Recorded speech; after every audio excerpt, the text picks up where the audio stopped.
সাভারে জাতীয় নাগরিক পার্টির জুলাই পদযাত্রার পর সমাবেশ বিস্ফোরণের ঘটনা ঘটেছে। সোমবার রাতে 10:45টার দিকে সাভারের তারাপুর ঈদগাহ মাঠ এলাকায় দলটির আহ্বায়ক ও জাতীয় সংসদের বিরোধী দলীয় চিফ হুইপ নাহিদ ইসলামের উপস্থিতিতে এই বিস্ফোরণের ঘটনায় বেশ কয়েকজন আহত হয়েছেন। এ বিষয়ে আরও খবর জানাতে সরাসরি যুক্ত হচ্ছেন আমাদের সহকর্মী সাদ্দাম।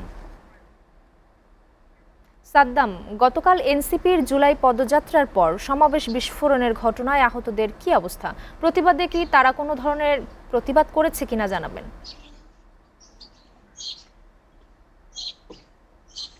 ঈশিতা, গতকাল অর্থাৎ রাত 10টা 15 মিনিটের দিকে কিন্তু এনসিপির যে জুলাই পদযাত্রাটি ছিল সাভারের তারাপুর থানা স্থান তারাপুর যে মাঠটি রয়েছেন সেখানে ছিলেন, এবং ওইখানে কিন্তু হঠাৎ করে আচমকিত যে ঢাকা জেলা যিনি এনসিপির যে আহ্বায়ক রয়েছেন তিনি বক্তব্য দেওয়াকালীন কিন্তু হঠাৎ করে আচমকা একটি বিস্ফোরণের ঘটনা ঘটে। তার পরিপ্রেক্ষিতে কিন্তু আমরা দেখতে পাই যে 4জন তো কিন্তু আহতর ঘটনা রয়েছে। তো আহতরা কিন্তু তাৎক্ষণিক সাভার এনাম মেডিকেল যে কলেজ হাসপাতাল রয়েছেন সেখানে নেওয়া হয়, এবং পরবর্তীতে কিন্তু এক ধরনের অর্থাৎ আতঙ্কিত কিন্তু ছড়িয়ে পড়ে সাভার থানা স্ট্যান্ড এলাকা, এবং পরবর্তীতে কিন্তু আমরা দেখতে পাই এনসিপির যিনি আহ্বায়ক এবং বিরোধী দলের যিনি চিফ হুইপ নাহিদ ইসলাম তিনি এবং সদস্য সচিব এনসিপির সদস্য সচিব আক্তার হোসেন এবং মুখ্য সংগঠক উত্তরবঙ্গের যে সার্জিস আলম তারা সহ কিন্তু সাভার থানা কিন্তু ঘেরাও করেন, এবং তৎক্ষণাৎ কিন্তু আমরা দেখতে পাই যে পুলিশ কিন্তু ওখানে ঘটনাস্থলে যান এবং